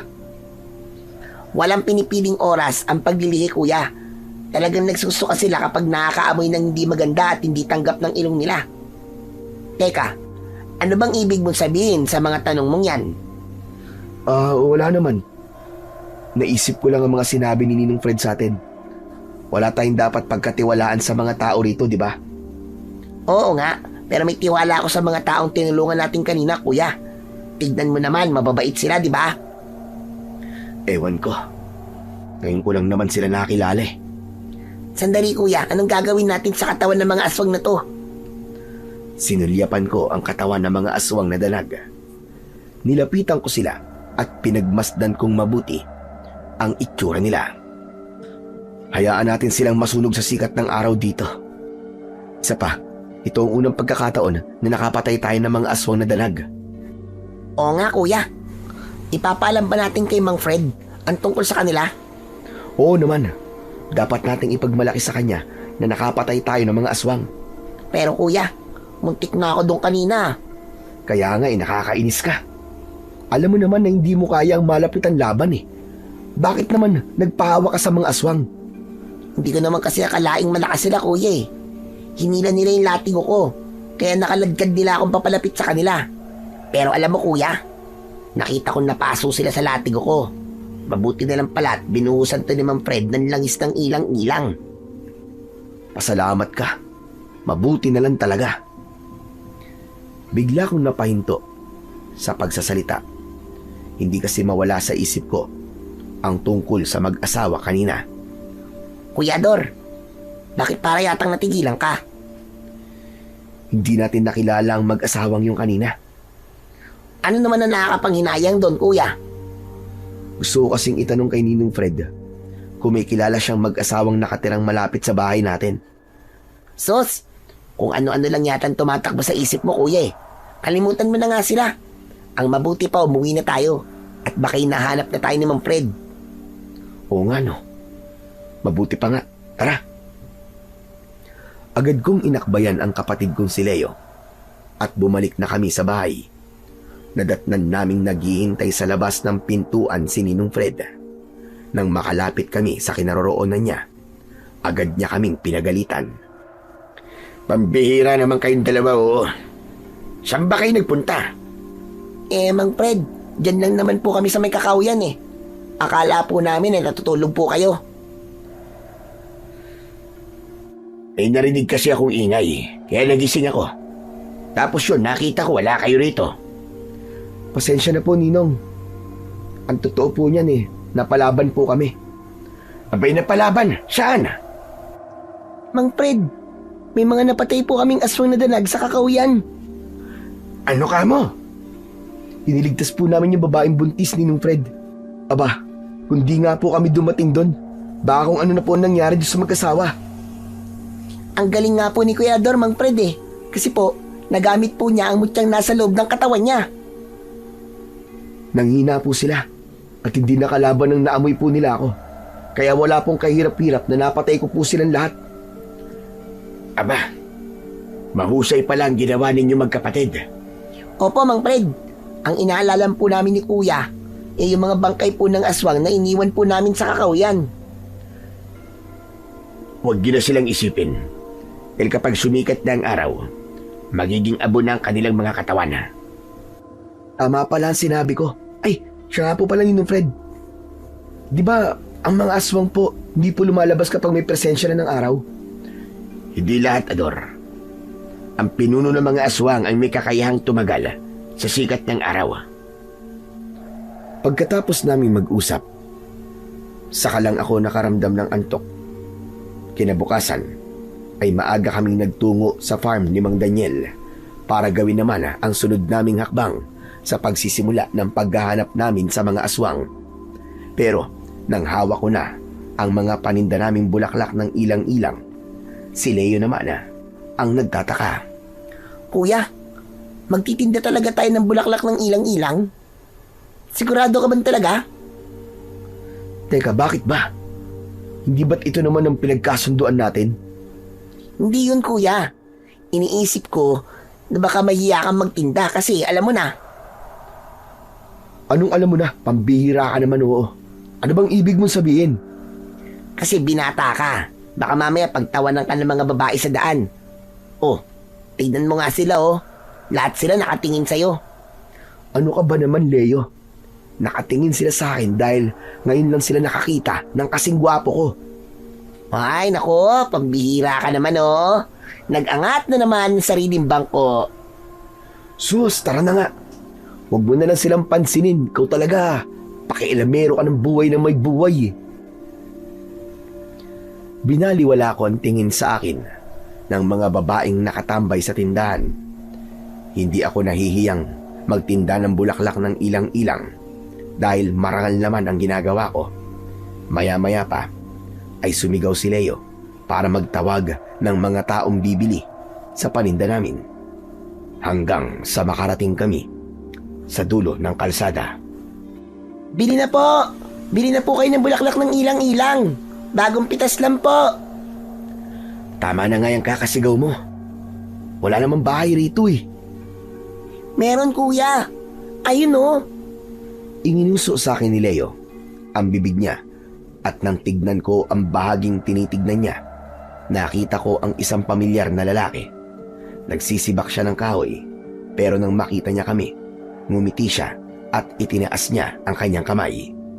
Kuya, hindi ba't siya yung tinulungan natin kagabi? Dito pala sila nakatira. Aba, oo nga no. Pagkakataon na natin na makilala sila. Bakit, Kuya? Ano na naman ba ang iniisip mo? Basta, halika na. Walang nagawa si Leo. Nang hilahin ko ang kamay niya, mabilis kaming lumapit sa kinaroroonan ng lalaki. Maya-maya pa ay lumabas na rin ang asawa niya. Pareho silang nakangiti sa amin. Pero nang makita ng babae ang dala ko, biglang nagbago ang ekspresyon ng mukha niya. Kaya naman, mabilis akong lumayo sa kanila at isinabit ko ang mga bulaklak sa tarangkahan ng bakuran nila. Pagbalik ko, saka ko sila kinausap. Nako, pasensya na po ah. Nakalimutan ko po na ayaw pala ng asawa nyo sa bulaklak po ng ilang-ilang. Nabigla lang siya sa amoy ng bulaklak na dala nyo. Teka, inilalako nyo ba mga bulaklak? Ah, opo. Hindi ko na po kayo aalokin bumili sa amin ng bulaklak dahil baka makasama pa po sa pinagbubuntis po ng asawa nyo eh. Naku, hindi naman. Magkano ba ang bulaklak at bibiling ko na? Pero paano po si... Ay, oo nga pala. Ano po pala ang pangalan nyo? Ako si Estong. Siya naman ang asawa ko na si Juanita. 2 buwan na kasi siyang buntis. Kaya sensitibo siya sa amoy ng mga bulaklak. Ah, ganun po ba? Ako naman po si Ador at siya naman po nakakabata akong kapatid na si Leo. Sigurado po ba kayong bibili niyo mga tinda namin bulaklak? Oo, Ador. Hindi ba, Juanita? Ah, oo. Bibilin namin lahat ng paninda nyo. Sabi kasi sa amin ng albularyong tumingin sa akin, mainam daw na pangontra yan sa mga aswang. Ah, opo. Tama po kayo, Aling Juanita. Mabuti naman po at naisip niyo po ang bagay na yan. Aba, syempre, oo naman. Tamang-tama nga ang pagdating nyo eh. Dahil balak talaga naming bumili ng bulaklak sa farm ni Kuya Daniel. O paano po? Kukunin ko na po ba ang mga bulaklak sa talangkahan ng bakuran nyo? Oo, Leo. Iabot mo na lang kay Estong. Agad na umalis si Leo para kunin ang mga bulaklak na nakasabit sa tarangkahan ng bakuran nila. Habang si Mang Estong naman ay mariin ang pagkakatitig sa akin. Alam mo, Ador, para bang nakita na kita eh. Hindi ko lang maalala kung saan kita unang nakita. Nako, baka kamukha ko lang po yun. Dayo lang naman po kami rito eh. Hindi naman kita sa lugar na to nakita, kundi sa karatig baryo. Sa baryo na Santa Mabini. Ewan ko lang kung ikaw ba yun. Bigla kong kinabahan. Hindi ko alam kung sasabihin ko bang doon talaga kami nakatira. Pero dahil naalala ko ang sinabi ni Ninong Fred, mas pinili ko na lang na magsinungaling. Nako, nagkakamali po kayo. Hindi po kayo, Mang Estong. Malayo po ang baryong to sa lugar po na pinanggalingan namin. Isa pa, taga Batangas po ko eh. Ah, ganun ba? Hala, sige na. Kalimutan mo na lang ang mga sinabi ko. Baka nga nagkamali lang ako. Ilang segundo pan lumipas, ay lumapit sa amin si Leo. Ibinigay niya ang mga bulaklak kay Mang Estong. Pagkatapos, iniabot din niya ang bayad sa kapatid ko. Maya-maya pa, ay agad na kaming nagpaalam sa mag-asawa. Ngunit habang nasa daan kami, ay hindi napigilan ni Leo ang hindi magtanong. Kuya, ano nangyari sa'yo? At kanina ka pang walang ibo. Naalala ko kasi ang mga tanong sa akin ni Mang Estong. Para bang Ano, kuya? Para bang nakilala niya ako. Binanggit niya kasi ang tungkol sa baryo natin. E anong inaalala mo? Iniisip ko kung saan niya ako nakita. Sana pala tinanong ko na, no? Mahalata ka niya. Sigurado kung nagsinungaling ka sa kanya, kuya. Tama ka. Nagsinungaling nga ako sa kanya. E anong binabalak mo ngayon, kuya? Babalik ako sa bahay nila. Tutal, wala naman tayo napansin kay nahinalang kilos sa mga taong bumili sa atin eh. Teka, Kuya Dor, bakit naman tayo babalik sa bahay nila? Mamayang gabi ko yung gagawin. Iba kasi talaga ang nararamdaman ko eh. Kung sa bagay, mahirap ng baliwalain ng kutob. Kasi nangyari na yun sa atin dati. Binaliwala natin ang kaba, kaya hindi natin nailigtas sa mga magulang natin. Ay nako, iba talaga eh. Iba talaga ang nararamdaman ko. Wala namang masama kung magbabantay tayo sa bahay nila. Malay mo naman, kaya sila bumili sa atin ng mga bulaklak ay dahil alam nilang may sasalakay sa kanilang mga aswang. Ewan ko, kuya, pero maniniwala na lang ako sa kutob mo.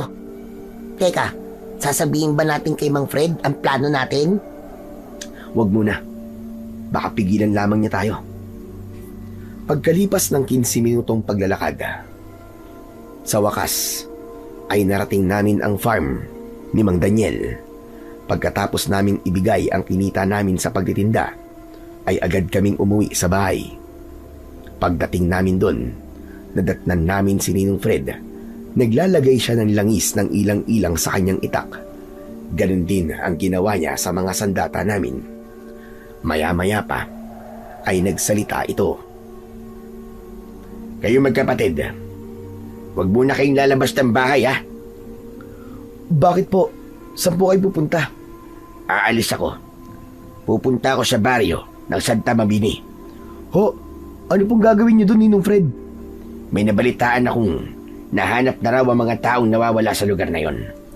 Nakauwi raw sila ng ligtas. Magtatanong ako sa kanila at baka may makapagturo sa akin kung saan nagkukuta ang mga aswang na danag. Matatagalan po ba kayo ron, Mang Fred? Hindi naman. Dahil bukas ng umaga ay nandito na rin ako. Sige po, Ninong. Hindi muna kami aalis ng bahay. Pero mag-iingat po kayo ron, ha? O sige na, aalis na ako. Huwag na huwag kayong kikilos hanggat wala ako ha. Opo, Ninong Fred. Isarado niyo mabuti ang pinto at mga bintana. Sige po. Nang makaalis si Ninong Fred, saka kami nag-usap ng kapatid kong si Leo. Kuya, talaga bang ililihim natin kay Mang Fred ang tungkol sa plano natin? Oo, Leo. Kaya humanda ka mamayang gabi. Aalis tayo. Ilang oras din kami naghintay bago kumalat ang dilim sa paligid. Naghanda kami sa pagpunta roon. Nang handa na kaming pareho, saka kami lumabas ng bahay. Lamang ako kay Leo dahil malinaw ang paningin ko sa dilim. Samantalang si Leo naman, umaasa lang siya sa liwanag ng sikat ng buwan. Panay din ang linga namin sa paligid nang tahaki namin ang daan papunta sa dulo ng kalsada. Pagdating namin doon, ay agad kaming nagtago sa likod ng puno.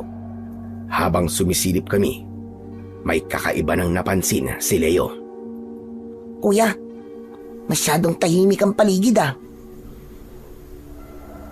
Huwag kang maniwala sa katahimikan ng paligid. Teka, bukas pa ang gasera nila. Baka gising pa sila. Kinakabahan naman ako kuya sa ginagawa natin. Kapag kinakabahan, ibig sabihin nun, may mangyayaring hindi maganda. Anong ginagawa niyong dalawa sa likod ng puno? Nanlamig ang katawan ko nang marinig ko ang boses ni Mang Estong mula sa likuran namin ni Leo. Sabay kaming napalingon sa gawi niya. Nakita naming kasama rin niya ang asawa niyang si Aling Juanita. Napatuwid kami ng tayo ni Leo at nangapa ako nang idadahilan ko sa kanila. Mukhang nagulat kayo magkapatid ah. Ano bang ginagawa niyo dyan? At bakit kayo nakatingin sa bahay namin? Po, pasensya na po, Mang Istong. Nag-alala po kasi kami sa inyo eh. Baka po kasi kaya kayo bumili ng pangontra sa amin dahil nag-aalala po kayong may mga aswang po nasasalakay sa bahay nyo. Mabuti na lang at nakaisip ako ng magandang dahilan at batay sa ekspresyon ng mukha nila, naniwala sila sa sinabi ko. Ah, ganun ba? Opo, Manang Juanita. Bumili po kasi kayo sa amin ng bulaklak ng ilang-ilang eh. Kaya naisip po naming bantayan po kayo. Tama ka, Dor. Nag-aalala nga kami mag-asawa na baka may sumalakay ng mga aswang sa bahay namin. Bakit nga po pala kayo nasa labas ng bahay niyo, Mang Istong? Gabi na po at delikado pa. Paano ba naman to si Juanita? Pinagkama ng kayong mga aswang. Nakita namin kayong nagtago sa likod ng puno. Hindi namin kagad kayo nakilala eh. Tama si Estong. Pasensya na. Pinagkamalan ko kayong mga aswang. Ang mabuti pa sumama na kayo sa amin sa bahay para makapagkape muna kayo. Naku, wag na po. Uuwi na rin po kami. At nakita po namin kayong ligtas. Okay na po yun. Nako, hindi pwedeng hindi kayo sumama sa amin. Magtatampo ako sa inyo. Sige na, pagbigyan niyo na ang asawa ko. Mahirap paindian ang naglilihi. Sige na nga po. O paano? Halina kayo. Pasimpleng siniko ako ni Leo sa tagiliran nang sumunod kami sa paglalakad. ng mag-asawa. Sa pagkakataon yun, wala naman akong naramdamang kakaiba sa kanila. Kuya, ano bang tumatakbo sa isip mo at pumayag ka sa gusto nila? Nakakahiya, nahuli nila tayo. Bakit? Hindi naman sila nakalata, di ba? Siya nga pala, wala ka bang nararamdamang kakaiba sa katawan mo? Wala eh. Maliban sa kaba. Nag-aalala ako, kuya. Magsasalita pa sana si Leo, pero tumingin na sa amin ang mag-asawa. Nandito na tayo. Pumasok na tayo sa loob ng bahay. Halina kayo. Kagad kaming pumasok sa loob ng bahay. Maganda ang loob, maaliwalas, at sinauna ang estilo. Maya-maya pa ay pumasok sa loob ng kusina si Aling Juanita. Naiwan naman si Mang Estong at pinaupo niya kami sa bangko. Dito lang kayo ha, may kukunin lang ako. Hintayin nyo na lang ang kapeng itinitimpla ni Juanita para sa inyo. Maraming salamat po, Mang Estong. Wala yon. Tumatanaw lang kami ng utang na loob sa inyo magkapatid. Sige na, maiwan ko na kayo rito. Sige po. Nang maupo kami ni Leo sa bangko, napatingin ako sa lumang aparador na nakatayo malapit sa pintuan ng silid ng mag-asawa. Para bang may malakas na puwersang humihila sa akin para tignan yon. Kaya naman, tumayo ako at nilapitan ito. Kuya, anong gagawin mo? Huwag ka maingay. Basta, magbantay ka lang dyan. Nanginginig ang kamay ko nang hawakan ko ang seradura ng pinto ng aparador. Hinila ko yun at naamoy ko kagad ang mabahong singaw mula sa loob ng aparador. Nang buksan ko yun, nakita ko ang mga nakahilerang garapon sa estante nito. Hindi ako nakapagsalita nang makita ko ang mga matang nakalutang sa kulay berdeng likido sa loob nun. Dahil dun, taranta kong naisira ang pinto at bumalik ako sa upuan sa tabi ni Leo. Kuya, ano nakita mo?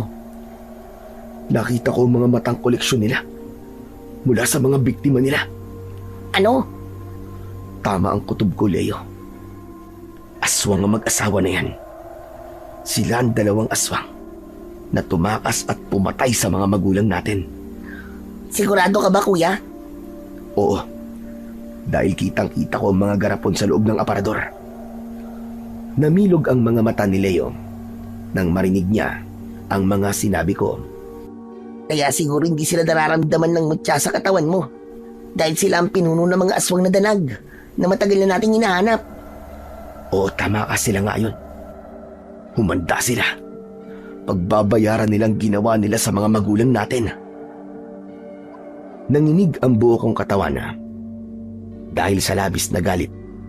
Mas tumindi pa yon nang makita kong lumabas mula sa kusina si Aling Juanita. Dala niya ang 2 tasang kape at inilagay niya yon sa ibabaw ng lamesa. Sige na, uminom na kayo ng kape. Salamat po, Aling Juanita. Ako ang dapat na magpasalamat sa inyo. Teka, saan ba nagpunta si Estong? Lumabas lang po siya sandali. Ah, ganun ba? O hala, sige na. Maiwan ko na muna kayo rito. Pupuntahan ko lang si Estong. Nang tumalikod si Aling Juanita sa amin, agad kong itinapon ang kape sa sahig. Ganun din ang ginawa ni Leo. Maya-maya pa ay narinig namin ang pamilyar na boses ni Ninong Fred mula sa labas ng bahay. Nagkatinginan kami ni Leo. Bitiwan niyo ako! Ibalik niyo sa akin ang itak ko! Pagkatapos naming marinig ang boses ni Ninong Fred, sa kusina kami dumaan at sinilip namin mula sa likod ng bahay ang nangyayari sa labas. Inihanda ko ang sandata ko na Chris. Si Leo naman, tinanggal niya sa bewang niya ang latigo. Kuya, biyag nila si Mang Fred. Anong binabalak nilang gawin? Saka paanong nakarating dito si Ninong Fred? Sa tingin ko, kuya, inabangan siya sa daan. Maya-maya pa ay nakita naming lumabas si Aling Juanita at nagsalita ito. Ang buong akala mo ba ay makapagtatago ka sa amin ng matagal? Pakawalan niyo ako! Mga halimaw kayo! Sandali, Juanita. Sino naiwan sa magkapatid sa loob? Ha? Ano ka mo? Anak ng putya, oo. Di ba sabi ko bantayan mo ang kilos nila? Pasensya na. Nawala sa isip ko. Pero wag kang mag-alala. Baka nakatulog na sila dahil sa inilagay kong pampatulog sa kanilang kape. Sino magkapatid ang tinutukoy nyo? Sino pa ba? Eh di yung mga anak ng mag-asawang pinatay namin. Mga hayop kayo. Anong ginawa nyo sa kanila? Pinatulog lang namin sila. Nahuli ko kasi nagmamatsyag sa bahay namin. Nagtataka ko kung bakit nila ginawa yun. Yung pala, sila ang mga anak ni na Ignacio at Milen. Tama ba? Nagtataka ka siguro kung bakit nakilala ko ang mag-asawang yun, ano? Simple lang. Pinatay namin sila para bigyan ka ng babala. Anong sabi mo, hayop ka? Masyado mong pinakikialaman ng mga alagad ko. Para makaganti, pinatay namin ang matalik mong kaibigan. Mas lalong nagwala sa galit si Ninong Fred nang marinig niya ang sinabi ni Mang Estong. Walang kaalam-alam ang mag-asawa na nakikita namin ang mga pinaggagawa nila. Maya-maya pa ay bigla kong naramdaman ang pag-init ng katawan ko. Paglingon ko sa likuran namin ni Leo, nakita ko ang mga aswang na danag. Nakita nila kami at akma na sanang aatake sa amin. Mabuti na lang, agad na naihagupit ni Leo ang hawak niyang latigo. Tumama yon sa leeg ng mga aswang, kaya bumagsak sila sa lupa. Dahil doon, nakuha namin ang atensyon ng mag-asawa. Gulat na gulat ang mga ito nang patayin namin isa-isa ang kanilang mga alagad. Ang dalawang aswang naman na may hawak sa tigkabila ang braso ni Ninong Fred ay inatake nito ng suntok at sipa, kaya nakatakas siya sa kamay ng mga aswang. Magsikalat kayo! Mga inutil! Sumugod sa aming kinaroroonan ang mga alagad ni Mang Estong. Ngunit hindi pa sila halos nakakalapit sa amin ay nanghina na ang mga ito. Naamoy nila ang mutya ng ilang-ilang sa loob ng katawan ko. Agad silang hinagupit ng latigo ni Leo. Tinamaan sila sa muka at dibdib. Nang bumagsak sila sa lupa, mabilis akong lumapit sa kanila at nilaslas ko ang kanilang leeg gamit ang kris. Dahil doon, nakita ni Mang Estong ang ginawa ko. Hindi! Mga hayop kayo! Pinatay niyo ang mga alagad ko! Sabay ang mag-asawa na nagpalit ng anyo. Bilang aswang na danag, si Aling Juanita ang nakipaglaban kay Ninong Fred. Si Mang Estong naman ang tumakbo papalapit sa kinaroroonan naming magkapatid. Umaangil siya habang tumutulo ang malapot niyang laway. Galit na galit siya habang nakatutok sa amin ang matutulis niyang mga kuko. Sinalubong ko siya ng saksak sa tiyan. Bumaon ang talim ng sandata ko. Ngunit nahawakan niya ang kamay ko at pinilipit niya yon. Mabuti na lang at pinaluputan ito sa leeg ng latigo ni Leo. Pinagtulungan namin siyang atakihin. Gagawin ko rin sa'yo ang ginawa mo sa mga magulang ko, hayop ka. Isinusumpa ko yan. Matitikman mo ang mapait na paghihiganti ko. Umikot ako sa kanya. Bawat pag-atake ko, nag-iiwan yun ng malalalim na sugat sa katawan niya. Nanghina siya dahil sa latigong nakapalupot sa leeg niya. Hindi pa nasiyahan si Leo. Tuluyan niyang iginapos ang latigo sa katawan nito. Hindi siya makagalaw, kaya hindi rin siya makalaban. Kuya, itatali natin siya sa puno ng nyog para matikman niya kung gaano kasakit ang ginawa niya sa mga magulang natin. Yan din ang naisip ko, kasama ng mga alagad niya at ang kanyang asawa. Pahihirapan natin sila ng husto. Huwag niyong idamay ang asawa ko. Buntis siya. Wala kaming pakialam. Ang mga kagaya niyong mga demonyo, hindi na dapat binubuhay. Isama niyo ang babaeng ito. Niloko niya ako. Sinabi niyang natagpuan na ang mga taong matagal nang nawawala. Nahulog ako sa patibong nila. Sa dami ng pinatay nila, kulang pa ang buhay nila bilang kabayaran. Tumigil ka! Teka! Anong gagawin niyo sa amin? Kung ano ang ginawa niyo sa mga biktima niyo, yun din ang ipapalasap namin sa inyong mag-asawa. Hindi! Wag! Wag! Wag niyong idamay ang asawa ko! Ang mga magulang namin, wala silang kasalanan sa inyo, hindi ba? Naawa ba kayo sa kanila? Di ba't hindi? Kaya humanda kayo sa amin ngayon.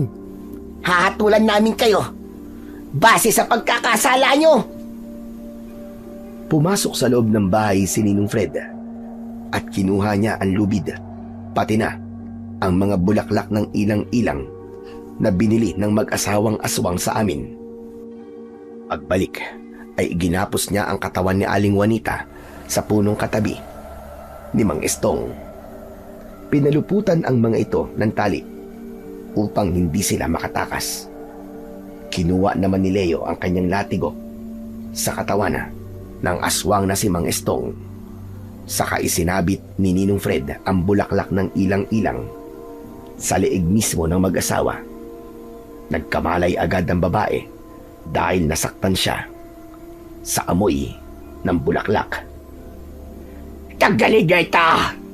Tagalig! Ang sakit! Ako na lang!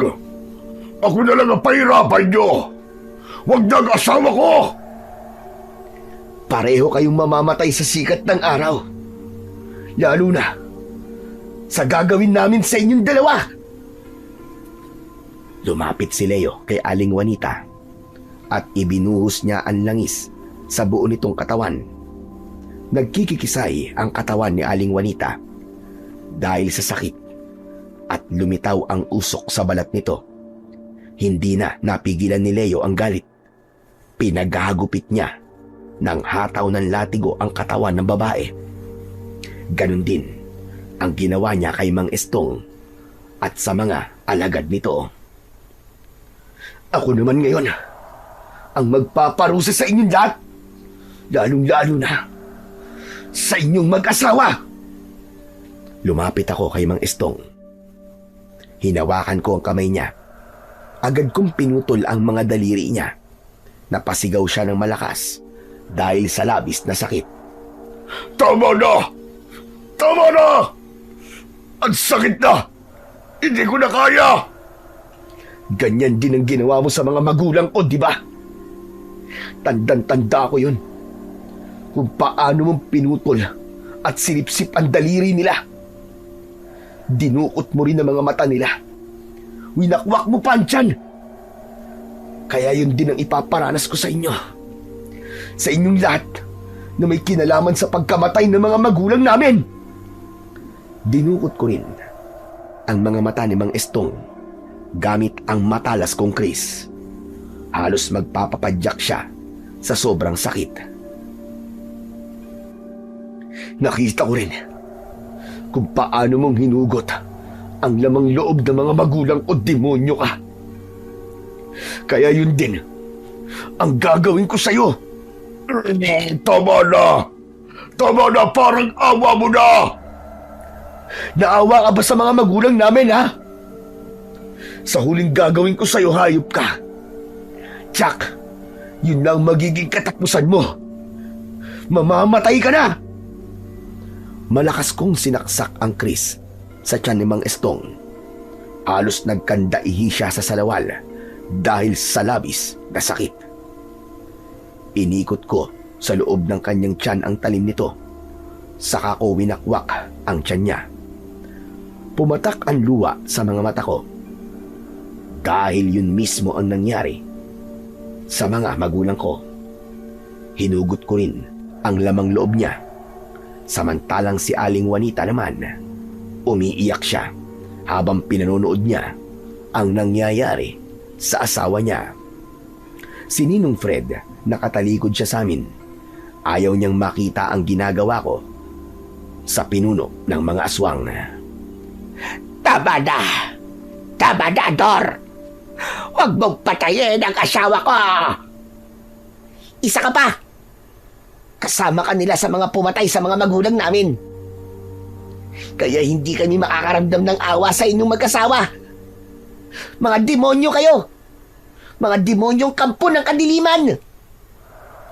Ubod lakas na pinaghahampas ni Leo ng latigo ang katawan ni Aling Juanita. Pagkatapos, dinukot niya rin ang mga mata nito.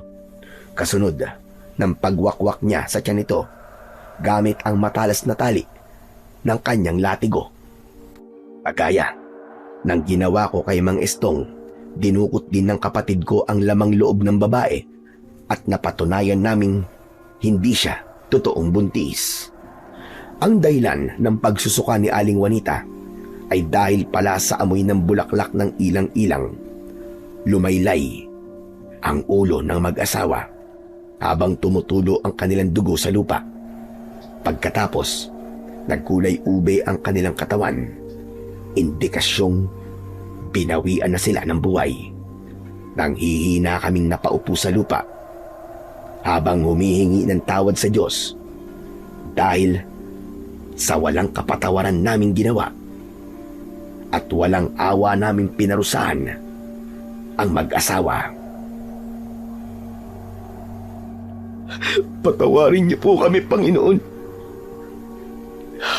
Hindi po namin kagustuhan pumatay. Kuya, masama ang ginawa natin. Ngunit ginawa lang natin kung ano ang tama.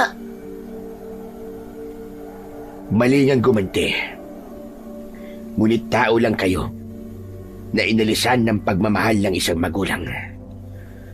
Darating ang araw na mapapatawad niyo ang sarili niyo. Ngayon nakapaghiganti na kayo sa mga aswang.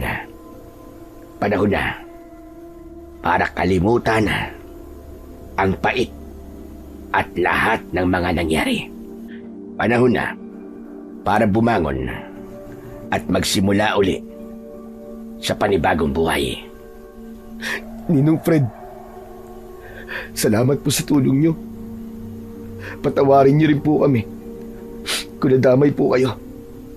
Ako ang dapat na humingi ng tawad sa inyo. Po? Bakit naman po? Dahil sa ginawa ng kapatid ko sa mga magulang ninyo. Natigilan kami ni Leo. Hindi namin maintindihan ang sinasabi sa amin ni Ninong Fred. Kapatid ko sa ama si Estong. Masakit sa akin ang ginawa niyo sa kanya. Ngunit kung hahayaan ko siyang mabuhay, maraming tao pa ang mapapahamak. Minsan niya nang pinagtangkaan ang buhay ko nang malaman niyang ako ang pumapatay sa mga alagad niya.